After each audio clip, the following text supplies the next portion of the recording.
of those crisis days for Contra aid. Once again, the House of Representatives will vote to continue or to kill assistance to the anti-government rebels in Nicaragua. Once again, President Reagan and the Democratic congressional leadership are bitterly split. And once again, it promises to be close, with it coming down to the votes of some 20 House members who are considered swing votes. 2 of those 20 will be with us after this report by correspondent Charles Krause from Santo Tomas, a town in Nicaragua with a big stake in the outcome of tomorrow's vote. Military strategists in Washington call the Rama Road Nicaragua's Ho Chi Minh Trail. That's because the narrow highway, now heavily defended by the Sandinista army, is a vital military supply line to Nicaragua's Atlantic coast. There, at the port of Bluefields, Cuban and Soviet ships unload roughly 2/3 of the Sandinistas' military supplies. The arms and ammunition are worth an estimated $400 to $500 million a year. From Bluefields, the weapons are sent first by riverboat, then by the Rama Road to Managua, and from there to military bases throughout the country. Not long ago, there was no question the government controlled the highway. As a result, the Sandinistas were assured of a steady flow of arms. But over the past year, a force of about 1,000 Contras has moved into the mountains along the road and struck repeatedly at military convoys. Today, the Sandinistas are forced to deploy thousands of their troops just to keep the highway open. And if Congress approves more aid for the Contras, fighting along the Rama Road, especially here in Chontales province, is expected to intensify. Chontales is cattle country. Like Texas, its people are stubborn, strong, and politically independent. They never really embraced the Sandinistas after the revolution in 1979, and now an increasing number appear to support the Contras.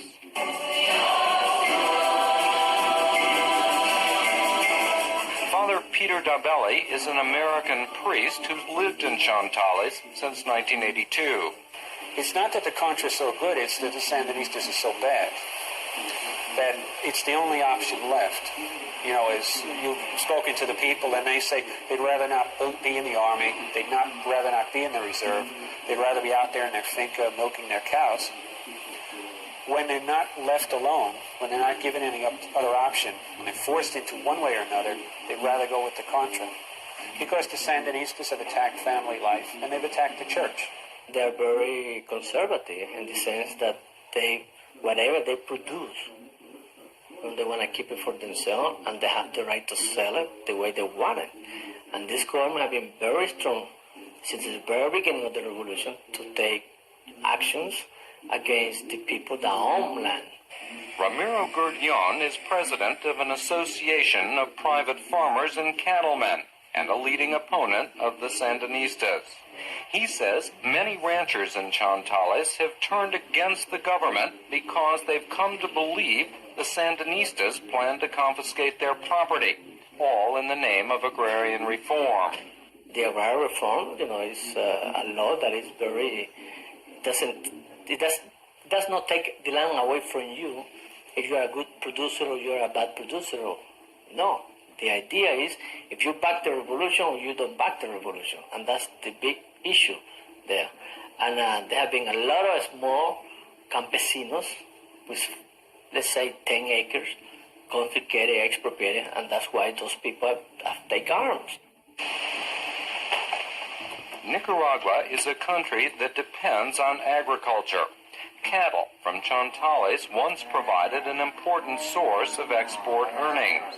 A decade ago, just before the revolution, Nicaragua exported 65 million pounds of beef worth an estimated $75 million. But by last year, beef exports had dropped by more than 90%. As one former rancher put it, the only thing Nicaragua exports now is news. Along the Rama Road, those private ranchers still in business, men like Chester Noguera, walk a fine line. Their haciendas are patrolled by the Sandinistas during the day, then visited by Contras looking for food and supplies at night. Last week at Noguera's hacienda, called Santa Julia, Sandinista soldiers told us of their most recent encounter with the Contras. It occurred in mid-January, just a few miles from where we stood. There was a firefight, they said, but no one was killed. We asked a Sandinista officer if he thought the Contras were still around. Yes, of course, he said. This is a war zone. They could attack at any moment. The Contras' strategy in Chantales is both political and military. Politically, their aim is to win over disaffected ranchers and their ranch hands called vaqueros, whose support in terms of intelligence and recruits is vital to any guerrilla army. Noguera, who heads the National Cattlemen's Association, claims to be neutral, but he understands why other ranchers have turned against the Sandinistas. We have lost confidence in the government because sometimes they say that there are not going to be more confiscation. But the next time, the next week maybe, they go some farmers to the Faranic to complain that they have been confiscated. So we don't know. We don't know if we really own the land or what is going to happen next week or next month. Militarily in Chantales, the Contras continue to take out bridges along the Rama Road and ambush convoys, probing, waiting for the day they'll be strong enough to cut the highway and with it the Sandinistas' principal source of military supplies. Perhaps the rebels' most daring raid came last October in Santo Tomas, a market town on the Rama Road not far from Chester Noguera's farm. Never before had the Contras attacked a major population center in Chantales. The battle began before dawn last October 15. From the mountains surrounding Santo Tomas, the Contras managed to penetrate to within only a few blocks of the central plaza. Although there are conflicting reports, the Contras killed at least 2 Sandinista soldiers before they withdrew. One of their major objectives was to convince the civilian population that collaborating with the Contras isn't a lost cause. You were here, and I'm sure you've talked with a lot of people since then. What do you think the impact of that attack was here in Santo Tomas? I think by and large, apart from being scared, everyone was. I think it impressed them because no one really believed that Santo Tomas would ever be attacked. By the Contras? By the Contras. It was too large. It's always been a military base. There's a fuel depot down below. There's a helicopter pad up above. It's always been kind of a center of operations. And the fact that they had the audacity to attack it and to get as far as they did, I think impressed a lot of people. But not everyone in Santo Tomas was impressed, nor have all the ranchers and campesinos in the countryside rushed to join the counter-revolution. The Sandinistas have retained the loyalty of many Nicaraguans because of their efforts to improve health and living conditions among the poor. In Santo Tomas, the government feeds 350 poor children daily, 130 of them from families forced to flee rural areas, children displaced by the war and by the Contras. Aurora Baez is director of the nutrition program called El Comedor Infantil. Yo digo que sí, hay gente que simpatiza mucho con la contra. A committed Sandinista, she acknowledged that Los Burgueses, as she called them, the middle and upper middle class in Santo Tomas, have in many cases turned against the government.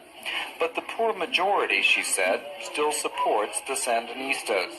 For his part, Father Dabelli says that only about 10% of those who live in Santo Tomas actively support the government, while at the other extreme, 10% actively support the Contras. And then you get the vast majority in the middle. But this middle group isn't neutral. This middle group does not side with the Sandinistas. So that their tendency is, I'm just not going to cooperate.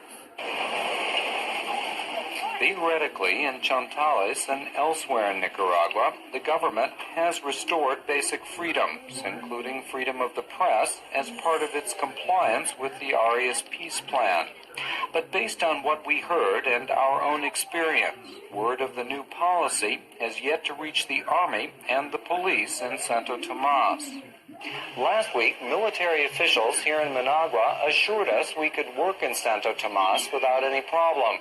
But after 2 days of being followed and harassed, the security police told us we had to leave the town, and then the army told us we couldn't return. Clearly, despite the Sandinistas' promises, freedom of the press and political tolerance do not yet exist in Nicaragua. Because of our decision to interview Father Debelli and other critics, our requests for interviews with government officials in Santo Tomas were denied. In Managua, we were able to interview Daniel Nunez, a member of Nicaragua's National Assembly, a leading Sandinista party official, and president of UNAG, the pro-government Union of Farmers and Cattlemen. We asked Nunez if the government fears it could lose control to the Contras in Chontales province. ¿Cómo se manifiesta esa fuerza? ¿Cuáles son los hechos concretos? Bueno, come on, what have they done? Let's look at concrete acts. Their whole strategy has been to destroy the Rama Bridge and cut off the highway. They've been trying to do this for months, but they haven't captured Rama, nor have they destroyed the bridge. So, with respect to the Contras, I tell you, that much is fantasy. Perhaps, but last week in Nicaragua, the prospect of more U.S. aid to the Contras was very much a reality. There's no direct, immediate impact. What it's going to mean is the war going to be longer or shorter? Or are the hopes of a democracy here going to be snuffed out in one shot? If they don't vote this aid, then you have to accept that this is going to become a Cuban satellite. decir que nosotros somos marxistas-leninistas, que no creemos en Dios. They say we're Marxist-Leninists, that we don't believe in God. But for us, Reagan is the atheist. Instead of sending us tractors, instead of sending us food, instead of sending us products for our development, he's sending guns to kill our people. I don't trust the Sandinista in nothing. I don't trust the Sandinista even going together to math. Because they have lied to us all the time. We have signed different pacts with them, and they never have fulfilled it. That peace plan is a total democratic plan, and the Sandinistas have told me. It's not that somebody told somebody else. No, the Sandinistas have told me that the only way they're going to keep power up is by bullets. That's the sad part. The tragedy is that pluralism and compromise are not a part of Nicaragua's political history. When Caraciola Martinez Miranda died in Santo Tomas last week, she was 73. Yet she had never once voted in a free election, nor had she ever witnessed a change of government in Nicaragua that wasn't accompanied by bloodshed and violence. Tomorrow's vote in Congress marks the 9th time since 1983 that the House has voted on a bill specifically providing money for the Contras. Whether those bills pass or fail depends on whether they get the approval of a critical swing group of House members who have backed some Contra aid requests but have spurned others. 2 of those swing voters are with us now. Glenn English is a Democrat from Oklahoma. He was in a group that met with President Reagan this morning. He voted for Contra aid in 1986, but for a moratorium on military aid last year. Olympia Snow is a Republican from Maine. In March 1986, she voted against Contra aid, but 3 months later, she voted for it. Congresswoman Snow, are you really on the fence this evening, or are you leaning? Well, I'm leaning more towards providing some support to the Contras. I think in the absence of doing nothing, we don't do anything to leverage the peace process, and I have to evaluate whether or not the package that we will be voting on tomorrow will be an effective element in advancing the peace process. And I'm concerned there will not be any options. If we defeat this package tomorrow that the President is presenting to the Congress, then we will have nothing to vote on in the future. I know the Democrats have suggested that they will develop a package that would be considered by the House in 3 weeks, but there's no certainty and there's no specificity with respect to that package. Congressman English, are you really on the fence? Are you leaning? And what effect did Mr. Reagan's persuasive talk have on you today? Well, I think the real issue for me comes down to the question of what's going to promote the peace process. I think that the real option that we have is the question of whether we're going to settle this matter, namely through the peace process, or whether we're going to see years and years more fighting. Also, we do have the possibility if the peace process is not lived up to, then I believe it's Mr. Arias who's even suggested that perhaps the U.S. military should be involved. Now, I certainly don't support that option. So the real question comes down to me is what can we do to promote the peace process? We've seen a lot of changes have been taking place over the past few weeks, in fact, over the past few hours, as the president struggles, I think, to gain more support. Certainly, I would like to have some involvement with those Central American presidents so that they, too, could at least register some indication as to whether they think the peace process is working and whether, in fact, we should continue to pursue the peace process. President Arias, the main mover of the peace plan, sent his ambassador today to the Hill, who spoke to some members of Congress. I don't know whether either of you were among them, saying that President Arias is against military aid. How does his opinion affect your view of it, Ms. Snow? Well, first of all, that's not a surprise because President Arias has opposed any assistance to the Contras in the past. On the other hand, as Glenn has indicated, the concern that I have is making sure that we prevent the introduction of American troops in Central America. We want to prevent the worst-case scenario from developing. So President Arias and the other presidents in Central America fully realize that they would have the full backing of American military support if the worst should develop in Central America. He understands that. He's not in a position to publicly advocate, I think, given the fact that he's the author of the Arias Peace Plan, support for the Contras. But he also understands that he would have the support of the American military. So that puts him in a different position than we're in. And I view the Contras as the leverage and also a preventative effort to make sure that American troops are never needed in Central America. Congressman English, on the question of the military aid part of this package, about $3.5 million to be put in escrow until the president, maybe with the help of Congress, decides that the plan has not been lived up to by the Sandinistas and then to be released. Is it the fact, do you think the peace plan would be effective, are you concerned, by the mere fact of voting for lethal military aid, even in escrow, or only when the release of that aid happened? I've got to say, in all honesty, I have trouble following the logic and the line of thinking that says, well, if you remove the pressure, people are more likely to participate in the process. I do not trust the Sandinistas. I've got to say that flat out. And I think the bottom line comes down that we need to put as much pressure as we can for Mr. Ortega and the Sandinistas to follow through with the commitments that they've made in the peace process, to live up to those commitments. And if we do that, I think that we can see this matter brought to a speedy end and we'll see peace. However, if we take the other road and we remove the pressure on the Sandinistas, then I'm fearful of the fact that we're going to find ourselves in a position to where we're slide by for months and perhaps a year or two, and there's nothing that comes of it. And finally, one of these days, Mr. Harris is going to come to us and said that the U.S. should invade Nicaragua, and I certainly cannot abide by that. Sounds like you're more impressed with the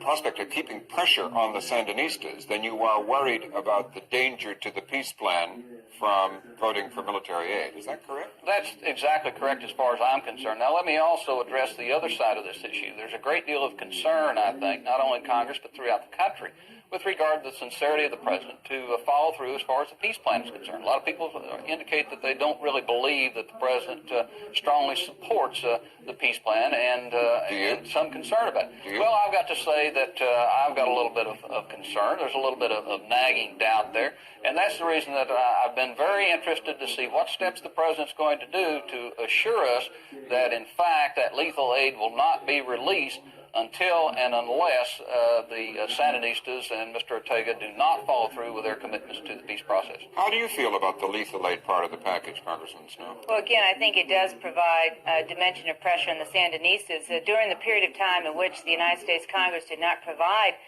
any military assistance to the Contras, the Sandinistas were not interested in reaching accommodation with the other Central American countries. It was only until the Congress provided $100 million in military and humanitarian assistance to the Contras were the Sandinistas planning to reach any kind of peace option as a means of settling the problems in Central America. I would say that it'd be sheer folly for us to underestimate the intentions of Mr. Ortega and the Sandinista government. They have done very little in recent years to convince us that they really intend to move on a plan towards democratization. President Arias has indicated in the past that without democracy in Nicaragua, you cannot have peace and stability in Central America, and I would fully agree with him on that score. So we have to support a dual approach. Unfortunately, this issue has been polarized by many of the Democrats in Congress and by the President of the United States. If we could merge both positions, I think we would have advanced the peace process much further along than we're presently facing. What do you need to be convinced of to come to a decision before the vote tomorrow? As far as I'm concerned, is to understand and evaluate this package in terms of advancing the peace process. Hopefully that it'll undergird the peace process. I want to make sure that get all the facts with respect to the amount of weaponry the Contras need in the event that that money is released, that it is effective in leveraging the process and the Sandinistas in moving along and bringing about the concessions and guarantees that are necessary to establish an open political process in Nicaragua and ultimately stability in the Central American region. Congressman English, what do you need to be convinced of to make up your mind? I think the bottom line for me has to be the fact that the Central American presidents, other than, of course, Mr. Ortega, and including Mr. Ortega, are actively taking part in this process. I would like to see some kind of assurance, for instance, that a majority of those Central American presidents would agree that the peace process is not working or the Sandinistas are not following through and living up to their commitments before the president makes his decision to release any lethal aid. I think that that's a very important factor. I think it's important not only for us here in the United States, but certainly it's important throughout the world. In Oklahoma, among your constituents, for you, every congressman has to evaluate these things politically as well as nationally and in terms of foreign policy and so on. Is there, for you tonight, Congressman, is there a politically safe way to go on this vote and a politically risky way? Would you discuss what they are? Well, I think basically what we're looking at is a situation that we've got in my district, and I'm sure this is true probably in most members' districts. You've got a group of people that are strongly in favor of aid to the Contras. You've got those that are strongly opposed to the Contras, and you've got a lot of folks that are in the middle. Now, I've got to say, in my own state of Oklahoma, we're facing some hard times like this, and one of the considerations that I have to make is, is this money that's going to be taken away from assisting people in Oklahoma and would be going to aid the Contras? I have been assured that that is not the case. If the money doesn't go to the Contras, it's not going to be going to people in Oklahoma. I'm not sure that's the case. But the bottom line that I think it has to come down to is what we're going to be looking at in the future. What the cost might be to my people in Oklahoma and to the United States government if this matter is not settled peacefully. That is the cheapest course of action for us to pursue, and that's the reason that I'm insisting that we strengthen the peace process as much as we possibly can. It's going to cost us far more in the future if we don't. Congressman Snowe, as you sit here tonight, you just know that if you go one way or the other on this, there's going to be more political heat on you that you just don't want to trade off, considering the other things you have to deal with your constituents on. Do you know which is the risky way and which is the safe way? Well, I think that ultimately it comes down to judging the merits of the issues and what is in the interest of the United States and the Central American countries. And I've had the opportunity on numerous occasions to discuss this issue with my constituents who have a very active interest on this issue in general. And recently I had town meetings, and there are a number of people who expressed their position in favor of the Contra assistance, and many of whom expressed opposition to Contra assistance. Again, I think they understand that I have to make an evaluation based on the facts and the input from my own district, and ultimately decide what I think will serve the security interest of the entire hemisphere. Is the Democratic leadership right that this is going to be defeated tomorrow? Congressman Snowe, do you think? I'm not convinced that it's going to be defeated tomorrow. I think it's going to be a very close vote, as it has been in the past, and it will continue to be. That's the unfortunate aspect of this entire debate. Just have a few seconds. I just wonder what Mr. English thinks on that. Is your leadership right in saying this is going to be voted down tomorrow? Well, I really don't know. The only thing that I can say, though, in judging this vote tomorrow compared to this issue of the past, there does not seem to be the degree of intensity on either side that we've seen in the past, and that would lead me to think that the vote may not be as close as some are projecting. Okay. Well, Congressman English,